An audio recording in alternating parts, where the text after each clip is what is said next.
Hey everybody, this is PJ Riley from Competition Archery Media. On the other video screen there is Josh Grind, Cam Manager, and we've got another match we wanted to bring you today. So what we are going to show you folks is the 2019 Lancaster Archery Classic Men's Open Pro Finals, and we have the champion here with us, Jacob Marlow. Jacob, thanks for your time today. Oh, no problem, PJ. Glad to be here. Before we begin the match, Jacob, tell us what your world is looking like these days. What are you up to? What are you doing? Not a whole lot. Just all our tournaments canceled. I ain't got a whole lot to do. I've been doing a lot of fishing. A lot of fishing. Yeah, a lot of fishing. What are you catching? What are you fishing for? We just been doing a lot of. We're getting a few bass, a little bit of jack, just a little brown fishing, a little bit of everything. Gotcha. Perfect. Well, all right, Jacob, we will jump into it here. And, of course, folks, this is a match between Jacob and Mike Schloesser. Congratulations, Mike. Welcome to the Lancaster Archery Classic stage. Do you choose So, left or right? Jacob, remind us here, Mike's coming in, so he was the #1 qualifier. Where did you qualify? I think I was maybe like fourth. I remember. I think I had probably 3 matches before Mike. So what would that have been? Probably 4th or 5th. And but I knew I knew I had my first one was Chris Hacker, and I know he's always going to be tough just from the 3D circuit. And then maybe Dave. Was it Dave? I had some. I know I had Dave like my match before Mike. So that might have been. So I might have been like 3rd. Because I had Chris Hacker, then I think Dave, and then Mike. And I got through Chris. He was a tough one. And Dave, he dropped, I think it was a little earlier, and then he didn't hardly give anything back, so it could have easily went the other way. And then Mike was always going to be the toughest. Mike always is. So his nickname is Mr. Perfect, of course. What are you feeling when he comes out there now okay, this is the final match? Mm-hmm. Yeah, like at this point, I've gotten pretty warmed up, but obviously, the last one you're gonna be a lot more nervous than I was in the previous couple. And especially 2 years before this one, I'd already lost to Mike in the finals, so there's a lot of pressure added up. Was this one that was, or you had said that this was one that was kind of on your bucket list? You had been there so close a couple times. You wanted to win this one. I had made that shoot off the past 2 years before I finally won it. The first time I got 2nd, and I lost to Mike, and then the next one I lose like the closest to the center to Paul, who won the tournament. So I'm like, I knew I was close, so close to trying to win that one. So it just kind of started eating at me over the years. And yet, you famously say during this match that you hate indoors. I'm not a fan of indoors, that's for sure. Definitely not what I want to wake up and do. What's that like, though? I mean, okay, you don't like it, but yet you're so good at it. Yeah, it's like, it's a little bit of irony to it. It's just, it just gets so monotonous, especially not necessarily like the Lancaster format, but the Vegas format and the 5-spot format, because you're just shooting the one ring, and if you miss, you're done. So it's just like monotony. It's like so monotonous because the same thing over and over and over, and especially like indoor nationals there for 4 or 5 hours, shooting. So it's not necessarily that it's not hard to shoot a 60X or a 300 Vegas. It's really not. It's just it's so easy not to. It's what makes it so hard to do it 3 days in a row. Right. Well, tell us about the setting up there. Okay, right now Rob's talking to Mike and he talks to you. What's it like being up on that stage at the Classic? It's I kind of like the talking kind of deal, just because it doesn't keep your mind on necessarily what you have to do. It lets you I wouldn't say prioritize, but compartmentalize your process of what you're going through, because once you get done with your 3 years, you get to take a mental break while you're talking to Rob or listening to Rob talk to Mike. So I honestly think it makes it a little bit easier for me. Now, what was it? The first end, Mike came out, and we see so many people drop a X on one of those first 2 arrows. Mike came out, drilled a 33. You shot a 33. How are you feeling going into the second round?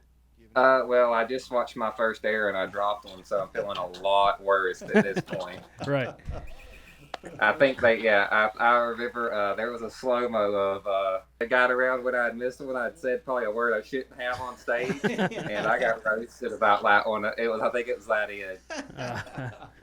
Are you, in your shot process, is it feeling normal at this point, or are you feeling nerves? Is your sight picture moving? What are you seeing? Yeah, of course I'm feeling nerves, and my sight picture's moving a little more normal. It's kind of weird. It's like when I get super nervous, your hand gets a little clammy, but my bow just kind of, it feels like more solid, like I feel it more almost in my hand.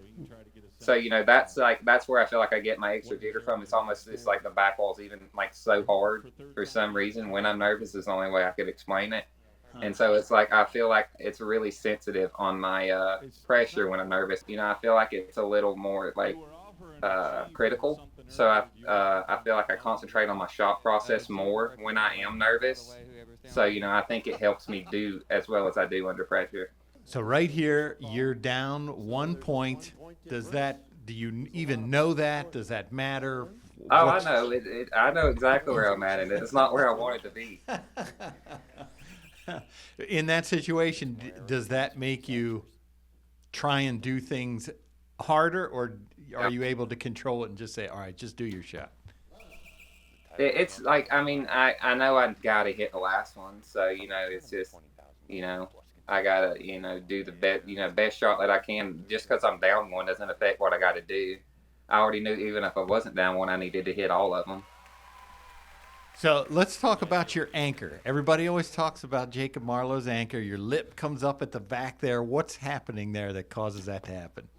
Man, I used to, when I was little, I had my first tournament bow, I was a 25.5-inch draw. I think I was 11 or 12 years old, and it come in and it had the wrong base cam on it, so it went to 26.5. And so I shot it for an inch too long. That's where I developed the lean that I have, and that's where I didn't want it pulling so hard in my face, so I would draw my lip back, and that's just kind of where that come from. And even now, I still shoot too long of a draw just because that's what I grew up comfortable with. Obviously, you got back in the groove there, come back with a 33. Mm-hmm. How you feeling at this point? I think I'm still down one, ain't I? Yes. You are, yeah. Yeah, so I'm still not feeling good. I'm still not, I just didn't lose anymore, so there's that. But, yeah, I'm still not feeling good.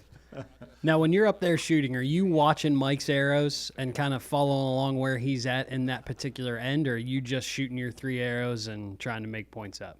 Well, I'm really just like when Mike's up there shooting, I'm hoping after he shoots, and I hope just because at the time they were doing Rob Adam really loud cheers for 11s and boos for 10s.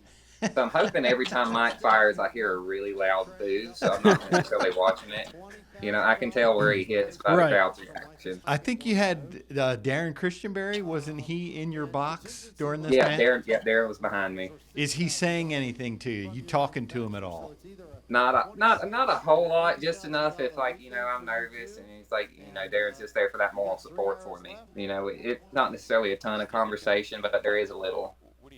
I always wondered if, he would sit back there and be like, Jacob, don't miss, or, really crank up the pressure.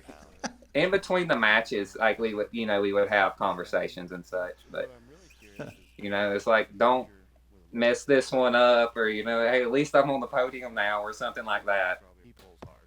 It always amazes me, you guys in the open pro division. You guys basically are working, for the most part, one hole. Your second target there has got a couple, but it was a little sloppy, but it's gonna happen. We were shooting for a lot of money, so I'm a little nervous. Let me see, second arrow. Okay, 11 wins. Yeah, see, now it just looks like one really big hole because I sprayed it around enough. They finally all touched. They all connected. Yeah, they all connected after I was through spraying them. So I knew Mike was holding longer on his last arrow, so yes. But I was really, really hoping he was about to dump a big 9, to be honest, where I could just squeeze an 11 and get it over with. But now, do you know he just shot a 10? Yeah, I know he shot a 10, so now I'm like, God, saying that 11, somehow catch it. My pin was a little quick. But especially under pressure indoors, I can speed my shot up without having necessarily problems with it. Oh, okay. I'm able to add, speed it up some when I'm under pressure, where it doesn't necessarily get to me as much without causing any actual problems in my shot. It's just something I've worked on. So that last shot, did you speed that up? On the very last one, Yes. that's coming up for the Oh no, the win, or I mean the one to get you. You needed the 11 to tie. I don't. It's not necessarily when I'm behind I do it, because I knew I had to hit it, so I needed to take my time. Okay. But especially when I want to put pressure on somebody, especially in the early matches, I'm going to have my 3 arrows off before they do. I want to have a 33 for them to look at when they've got a close one already and they know they have to hit the last one. Right. So you're coming into a shoot-off. You got to the tie. Is this a position where now your confidence is up? What's that like going into the shoot-off? Man, I was already thinking about third arrow. I was expecting closest to the center. Yeah. I wasn't even thinking about the first two. So when Mike does miss that first one, it just about guaranteed me a second arrow, and I knew I was, had a really good shot to win it if I could just get off a decent one. So Mike's up first. He shoots a 10. You know that. Yeah. My hands are sweaty at this point. Really perspiring. And he does it. It's in the middle. And I was able to get a good one.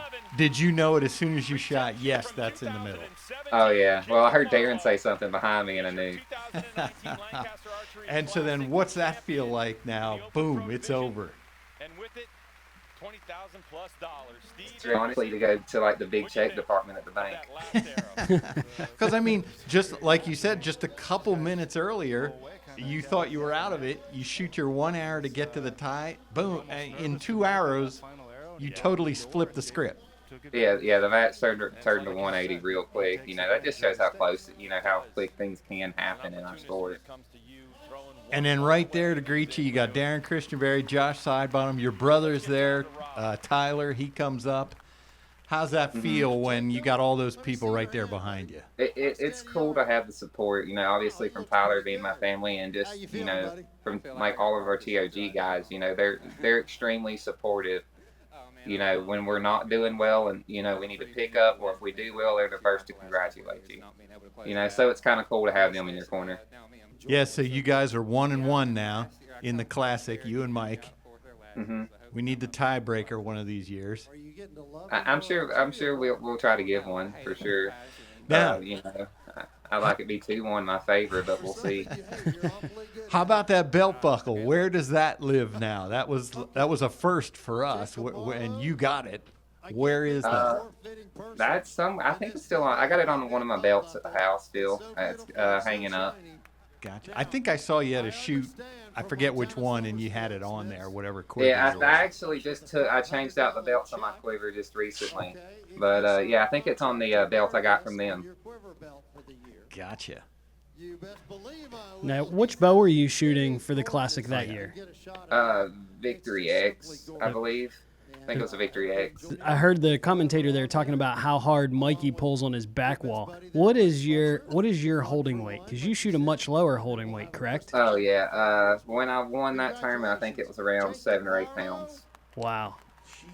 So you're really relaxing into the shot and just letting it break. I figure if I can, use as least muscle as possible in the shot, that's less movement I'll probably have. That's less things that can make it go wrong. The more relaxed I can be. Makes sense. Now, on the result there that you're shooting, you have it set up pretty similar with the holding weight and draw weight and all of that?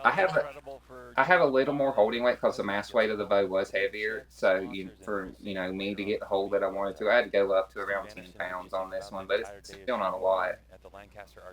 What is with your hinge?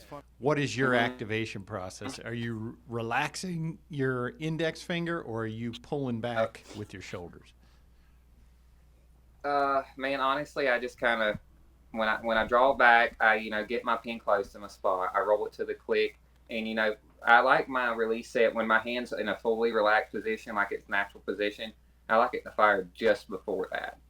So, I can basically just sit there and relax my hand, and it should fire before I get fully relaxed. And if it's not, so it's not fully relaxed, that's where I can get a little more aggressive because it's not going to take it out of necessarily like its natural state. I'm not over pulling, trying to bend something.